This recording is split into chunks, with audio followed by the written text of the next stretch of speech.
మనందరం మధ్యతరగతి మనుషులం. మనందరికీ ఏంటంటే అధికారం ఉన్నోడు డబ్బున్నోడు ఏమి చేసినా దానికి ఒక నైతిక భాష్యం ఇస్తాం. పాపం కాకినాడలో ఉండే ఒక మాఫియా డాన్ ఎవరిని కత్తితో పొడిచినా పాపం ఆయన ఏ పరిస్థితుల్లో పొడిచారో పాపం చంపేశారు. వైఎస్ వివేకానంద రెడ్డి గారిని ఏ పరిస్థితుల్లో పొడిచారో తెలియదండి మాకు. 30,000 మంది ఆడపిల్లలు అదృశ్యమయ్యారని పాపం జగన్ గారు ఏం చేస్తారండి పాపం. ఇది సగటు మధ్య తరగతి మనం చేసే తప్పు. ఇది మన హక్కులు మనం తెలుసుకోవట్లేదు. జగన్కి గాయం అయితే రాష్ట్రానికి అయ్యా గాయం. మీ జెడ్ కేటగిరీ సెక్యూరిటీ ఏం చేస్తుందా? మీ జెడ్ కేటగిరీ సెక్యూరిటీ చూసుకోరా మీరు? మరి చంద్రబాబు గారి మీద రాళ్ళు కొట్టించినప్పుడు రాళ్ళ వర్షమే కురిపించారా మీరు? అప్పుడు ఏమైపోయినాయి? అప్పుడు రాష్ట్రానికి గాయం జరగలేదా? అంటే మీ మీద ఇంత గులకరాయి పడితేనే గాయం అయిపోయినట్టు. ఏమో ఎవడు చేశాడో నా సంతాపం నాకు బాధ కలుగుతుంది. నన్ను అడిగారు ఈ రోజున స్టేట్మెంట్ ఇమ్మని చెప్పారు మా పార్టీ వక్తలందరూ. సార్ జగన్ గారికి ఇలా దెబ్బ తగిలింది అంటే నన్ను ఏం చేయమంటారన్న. ఆయనకి కొంచెం మీరు త్వరగా కోలుకోవాలని ఇవ్వంటే ఏమో అది నిజమో అబద్ధమో నాకేం తెలుసు. అతనే ఇలా టప్పును కొట్టేసుకున్నాడేమో ఎవరికి తెలుసు? తెలియదు కదా. ఎందుకంటే కరెంటు పోయింది, దండలు ఉన్నాయంట. ఆ దండల్లో వాళ్ళే రాయిపెట్టి కొట్టుకున్నాడేమో, లేదు నిజంగా పోని ఒకసారి నాన్న పులి కథలాగా ఒకసారి చెప్తే బాగుంటుంది. ప్రతిసారి ఎలక్షన్ రాగానే జరిగితే నిజంగా పులి వచ్చిన నాన్న పులి కథలాగా అది అబద్ధం అనుకుంటాం. సరే నిజంగా మీ మీద రాయిసినోండి మీరు పట్టుకోండి. ఎదురుగా పొడిచిన వ్యక్తినే ఈ రోజు వరకు మీరు పట్టుకోలేదు. జైలు నుంచి అతను బెయిల్ ఇప్పించారు 5 సంవత్సరాల తర్వాత. కోడికత్తి వ్యక్తినే. ఈ సెంటిమెంట్ డ్రామాలు దయచేసి ఆపండి. ఈ నాటకాలు భరించలేకపోతున్నాం. నేను వచ్చేటప్పుడు నా మీద బోల్డెన్ రాళ్ళు పడతా ఉంటాయి. మనకి పిఆర్పి టైంలో నేను ఖమ్మం వెళ్తూ ఉంటే నా మీద రాళ్ల వర్షం. మా వాళ్ళందరికీ మోకాళ్ళు ఇరిగిపోయినాయి, నాకు ఈపుల మీద రాళ్ళు పడ్డాయి. ఆ రోజున చెప్పుకోవడానికి మీడియా కూడా లేదు. మొత్తం కరెంట్ ఆపేశారు రాజశేఖర రెడ్డి గారి ప్రభుత్వం. మరి దెబ్బలు తిని మేము వచ్చాం. నా స్టేజ్లు కూల్చేశారు. కాదు నేను ముఖ్యమంత్రి కొడుకుని కాదు కదా, ముఖ్యమంత్రిని కాదు కదా. మన కథలు ఎవరికి తెలియవు. జగన్ గారికి ఎంత రాగానే అయ్యయ్యో ఎంత బాగా జరిగిపోయింది, అయ్యయ్యో పాపం. అమర్నాథ్ని తిరుగు తోటలో కాల్ చేస్తే పాపం లేదు. అది వైసీపీ వాళ్ళకి పట్టదు. రేపల్లెలో ఒక ఆడపడుచుని దారుణంగా భర్త ముందు మనకి మానాన్ని పాడు చేస్తే పాపం దొంగతనం చేయడానికి వచ్చారండి. అలా అనుకోలేదండి. దొంగలని దుర్మార్గుల్ని వెనకేసుకొచ్చే వస్తే మనుషులు. జగన్ గారిది ఇంత పడగానే నాకు నిజంగా అనిపించింది, జెడ్ కేటగిరీ సెక్యూరిటీ మీరందరూ ఏమయ్యారయ్యా? పోలీస్ అధికారులు ఏమయ్యారు? డీజీపీ గారు ఏమైపోయారు? ఇంటెలిజెన్స్ ఆఫీసర్ గారు ఏమైపోయారు మీరంతా? ఒక అందరినీ దాడి చేసే వ్యక్తి అతని మీద దాడి చేయడానికి ఎవడన్నా సంతోషిస్తాడు? మనకి నిజంగా సాహసిస్తాడా? నిజంగా ఇంత యంత్రాంగం ఉండి పట్టుకోవడానికి మీకు ఎంతసేపు పట్టుకోవడానికి? రేపొద్దున ఎవడన్నా పట్టుకుని కూడా వాళ్ళు ప్రేరేపించారు, వీళ్ళు మీ వాడే చేశాడేమో. 2019లో మీ కూర్చోబెట్టి కోడికత్తి కోసం జగన్ గారు సీఎం అవ్వాలని డ్రామా ఆడటానికి నేనే పొడిచానని ఆ అబ్బాయి చెప్పాడు. ఈరోజు అలాగే చేశారేమో కనుక్కోండి. కానీ నేను మీకు చెప్తున్నాను, ఇలాంటి డ్రామాలకి మనం పడాల్సిన అవసరం లేదు. దయచేసి పడకండి. నిర్ద్వందంగా దాన్ని తీసి పక్కన పెట్టండి. అరే ఇద్దరు చెల్లెళ్ళు సొంత చెల్లెళ్ళు. అరే మా నాన్నగారిని చంపేశారు, మా చిన్నాయిని చంపేశాడంటే అడ్డగోలుగా బద్దలు కొట్టి కత్తితో పొడిచి చంపితే అందరూ గుండి పొడిచి పడిపోయాడండి. వీళ్ళ కథలు మనం ఎలా నమ్ముతాం?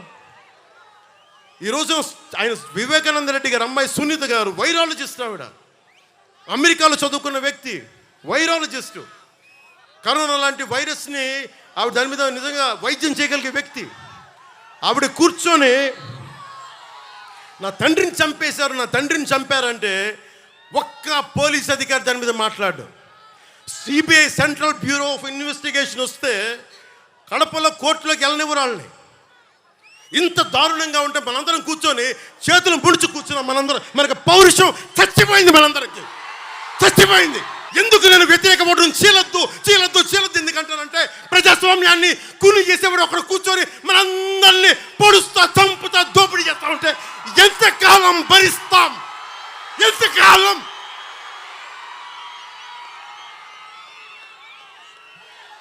సుగాలి ప్రీతి 14 ఏళ్ల బిడ్డని స్కూల్కి వెళ్తే 10 మందిని నాశనం చేస్తే దాన్ని పట్టించుకోడు ఎవడు. జగన్మోహన్కి బొక్క పడితే, చిన్న గులకరాయి పడితే రాష్ట్రం అంతా ఊగిపోతుంది. సగటు మనిషి బాధ మనకి తెలియదు. సగటు మనిషి బాధ మర్చిపోయాం. నిజంగా నాకు ఆవేదన ఉంది, ఏడుపు వస్తుంది. తప్పు జగన్మోహన్ రెడ్డి కాదు, మనదే. మనకు పౌరుషం చచ్చిపోయింది. ఇందాక తెనాలో చెప్పినట్టుగా దాస్యం చేసే కంటే కూడా చచ్చిపోవడం మేలు. దాస్యాన్ని ఆపేద్దాం. I don't want to be politically right. I don't want to be diplomatically right. I don't want to be convenient. I want to be right. అందుకని డిప్లొమసీ పక్కన పెట్టి గుండెల లోతుల నుంచి రాజకీయం చేద్దాం. గుండెల లోతుల నుంచి పాలిటిక్స్ చేద్దాం.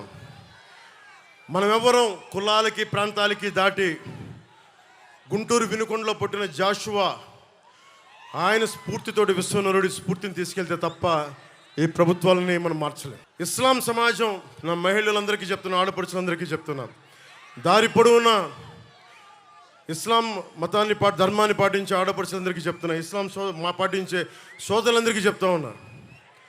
మీరు చెప్పండి, నేను భారతీయ జనతా పార్టీతో ఉంటే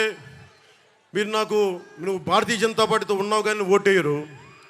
ఈ రోజున జగన్మోహన్ రెడ్డి గారికి కాలు దెబ్బ తగిలితే మరి నరేంద్ర మోడీ గారు కూడా ఆయనకి పాపం జాగ్రత్తగా హెల్ప్ చేసుకోమని చెప్పారు. అప్పుడు మీరు దానికైతే మీరు దానికి కూడా ఓటేయకూడదు. మరి ఇది నేను మోసం చేయట్లేదు. ఇస్లాం సమాజాన్ని ఈసారి మీరు విఘ్నతతో ఓటేయండి. నేను మీకు ప్రత్యేకించి నాదెండ్ల మనోహర్ గారు చెప్పినట్టుగా రాష్ట్రంలోని ఇస్లాం సమాజాన్ని అందరికీ, సోదరీమణులందరికీ, ఎందుకంటే నేను అద్భుతమైన ప్రతిభ చూశాను, అమేజింగ్ టెక్నీషియన్స్ని చూశాను, ఆటో నగర్ లాంటి చోట అద్భుతమైన మెకానిక్స్ని చూశాను. ఎలాంటి మీ దగ్గర స్కిల్ ఉందో నాకు తెలుసు. అలాగే మిమ్మల్ని కూడా స్కిల్ డెవలప్మెంట్ చేయిస్తాం, మీ చేత మిమ్మల్ని కూడా ఆదుకుంటాం. కాకపోతే నేను మిమ్మల్ని కూర్చోబెట్టి నేను డ్రామాలు చేయను, అంతే. నేను చెప్తున్నాను ఇస్లాం సోదరులు సోదరీమణులందరికీ, అమ్మ నేను మనస్ఫూర్తిగా చేసేవాడిని అమ్మా. నేను మీకు ఎలాంటి ఇబ్బందులు వచ్చినా మేము ఆదుకునే వాళ్ళం అమ్మా. నేను ఎందుకు చెప్తున్నానంటే, నేను షాదీఖానాలతో పాటు తోఫాలతో పాటు కౌలు రైతుల కోసం నేను సిద్ధపట్టు మనకి కడపకి వెళ్తే ఒక సోదరు అడిగింది, ముస్లిం మనకి మా మతానికి చెందిన ఒక సోదరు అడిగింది, అమ్మ నీకు ఏం కావాలి అంటే, ఏం లేదన్నా నాకు ఎస్ఐ కావాలని ఉంది, ట్రైనింగ్ పంపించాను అని అడిగింది. డబ్బులు అడగలేదు.